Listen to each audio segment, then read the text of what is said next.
Saat ini, Koran Sumsel Update bersama saya Meta Anggraini yang akan mengulas beberapa artikel yang sempat ramai di sosial media pada hari ini. Dikutip dari Tempo.co, Korps Lalu Lintas Polri akan memaksimalkan penggunaan Electronic Traffic Law Enforcement atau ETLE atau yang biasa disebut tilang elektronik. Direktur Penegakan Hukum Korlantas Polri Brigadir Jenderal Polisi Aan Suhanan mengatakan ini sebagai tindak lanjut dari instruksi Kapolri Jenderal Listio Sigit Prabowo untuk tidak tilang manual. Penindakan langsung di jalan akan berganti dengan teguran dan sosialisasi kepada masyarakat. Aan meminta kepada seluruh jajaran Korps Lalu Lintas Polri agar tetap memberikan layanan terbaik setelah tilang manual ditiadakan. Aan menuturkan teguran langsung atau sosialisasi kepada masyarakat akan dilakukan dalam operasi simpatik. Pelaksanaan operasi tersebut berlangsung selama 2-3 bulan sesuai yang diinstruksikan Kapolri Jenderal Listio Sigit Prabowo. Berikut kita tampilkan video instruksi keterangannya. Ini juga yang harus rekan-rekan lakukan, khususnya di jajaran lalu lintas. 2 bulan atau 3 bulan ke depan, laksanakan saja operasi simpatik. Jadi penegakan hukum cukup melakukan melalui ETLE atau ETLE mobile. Lakukan langkah-langkah edukasi, kalau ada yang melanggar, tegur, perbaiki, arahkan, dan kemudian setelah itu dilepas. Kecuali memang hal-hal yang memang sifatnya laka lantas dan sebagaimana yang rekan-rekan harus lakukan penegakan hukum, silakan. Tapi terhadap pelanggaran-pelanggaran sebaiknya berikan edukasi. Dan pada saat memberikan edukasi, memberikan pelayanan kepada mereka, kalau kemudian direspon dengan baik, saya kira ini adalah momen dan kesempatan rekan-rekan untuk melakukan hal tersebut. Meningkatkan kualitas pelayanan publik dan membuat indeks kepuasan masyarakat. Kalau perlu, di setiap pelayanan ada survei kepuasan pelanggan. Jadi bagaimana membuat masyarakat yang menerima pelayanan kepolisian itu kita buat seolah-olah kalau toko, bank, bagaimana supaya pelanggan itu datang dan tertarik kembali. Tolong ini dibuat yang baik, maksimalkan. Berita selanjutnya dikutip dari liputan6.com, bayi cantik berusia 4 bulan di Dusun Parenggi, Desa Matoangin, Kecamatan Batimurung, Kabupaten Maros, Sulawesi Selatan tewas mengenaskan usai dianiaya oleh pamannya sendiri pada Sabtu 22 Oktober 2022 sekitar pukul 4.00 waktu Indonesia Tengah. Insiden itu diduga dipicu usai paman dari bayi tersebut terlibat pertengkaran hebat dengan adiknya sendiri yang tak lain merupakan ibu dari bayi malang itu. Kasat Reskrim Polres Maros, Ibtu Slamet mengatakan bahwa pihaknya telah menangkap pelaku yang diketahui bernama Ridwan. Dia menyebutkan bahwa kepala bayi tersebut pecah usai dibanting oleh pamannya sendiri. Slamet menambahkan bahwa dari hasil pemeriksaan, Ridwan membanting bayi cantik itu karena emosi usai terlibat cekcok hebat dengan adik kandungnya yang tak lain merupakan ibu dari bayi tersebut. Slamet menambahkan bahwa pihaknya hingga saat ini masih memeriksa sejumlah saksi yang mengetahui kejadian tersebut.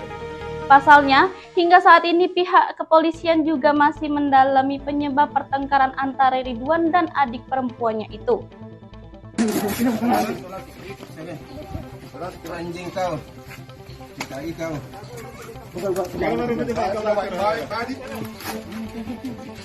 Jangan kakinya.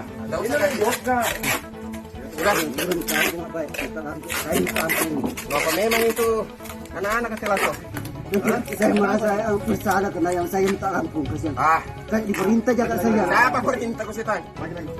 Ya di mana mulai ini kasihan. Orang ini dari mana? Anak jadi kulai. Anaknya dari kuliah yang mana? Kamu itu?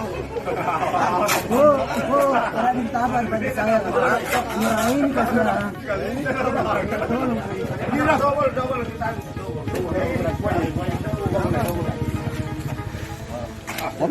Mobil.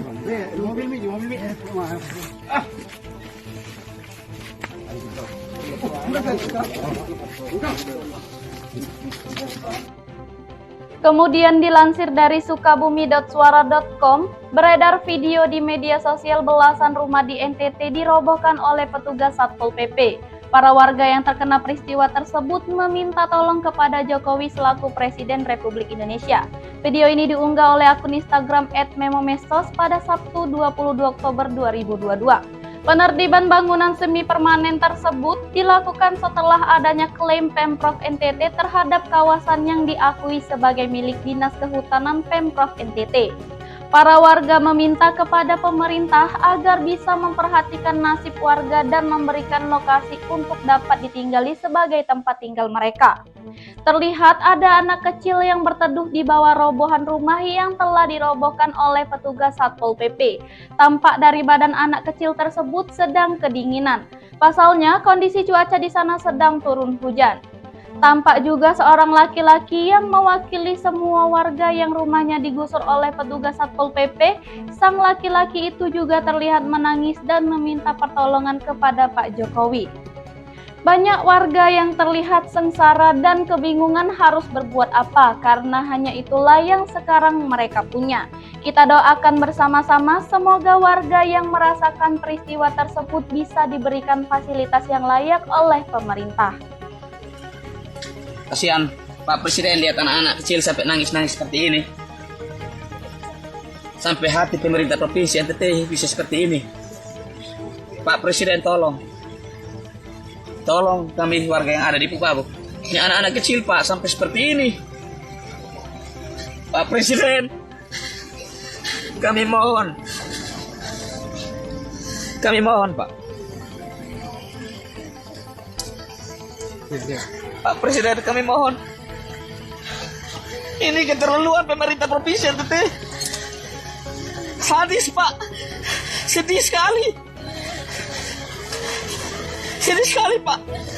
Sedih sekali Pak. Ini anak-anak sampai dibuat seperti ini Pak. Kehujanan. Digusur rumahnya.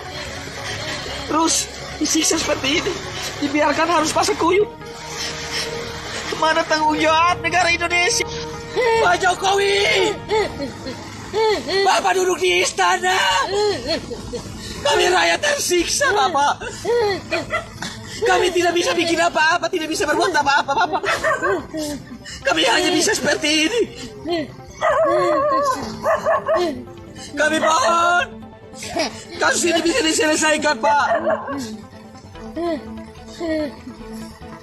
Ini anak-anak, ibu-ibu, warga sementara kehujanan. Ini karena perilaku dari Pemprov NTT yang sudah menggusur rumah rakyat tanpa ada persiapan apa-apa, Bapak. Terima kasih, kami mohon kehadiran Bapak di sini. Coba, Pak Jokowi tolong lihat. Pak Jokowi tolong lihat.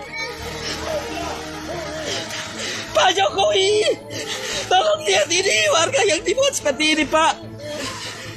Tolong, ini ada mama-mama yang sengsara, Pak. Pak Jokowi.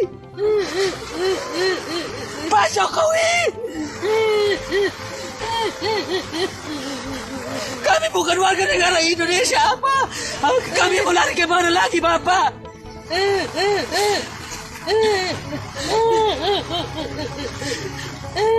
Pak Jokowi, kami mohon.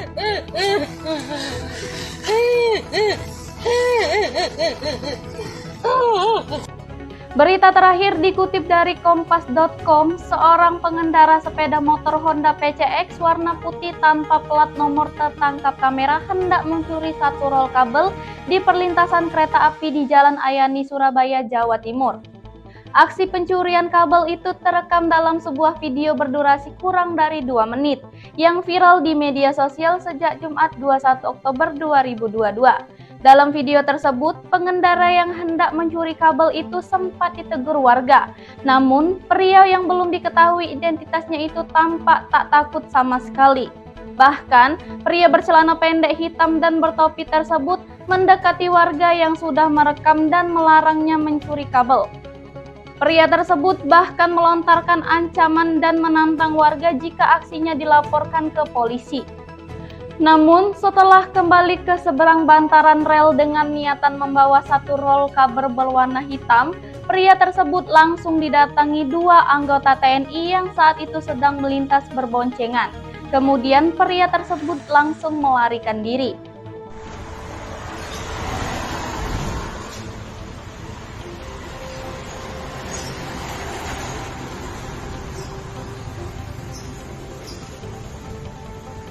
Pak, kabel sapa iku, Pak? Kabel sapa?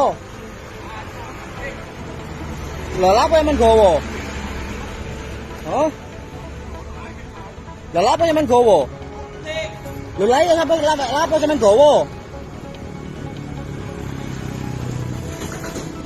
Lha apa sampean gowo, Pak? Hah? Lah iya lha apa sampean gowo? Lho, lha apa sampean gowo? Sampeyan sak video lho, tak laporno polisi lho yo. Tak laporno polisi lho yo. Tak laporno polisi sampean, aku wis video. Aku wis video sampean lho. Gak apa-apa tak laporno sampean gowo, tak laporno. Bapak tak bengoki maling lho sampean.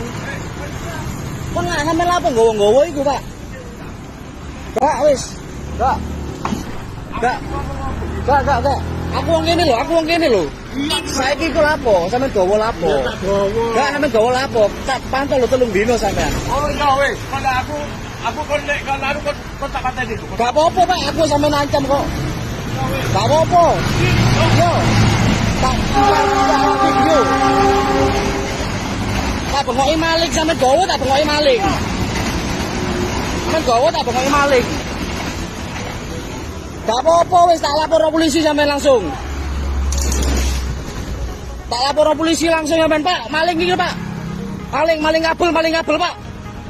Maling ngabel. Balik. Informasi tadi sekaligus menutup jumpa kita pada hari ini. Saya Meta Anggraini beserta kru yang bertugas pamit undur diri. Terima kasih dan sampai jumpa.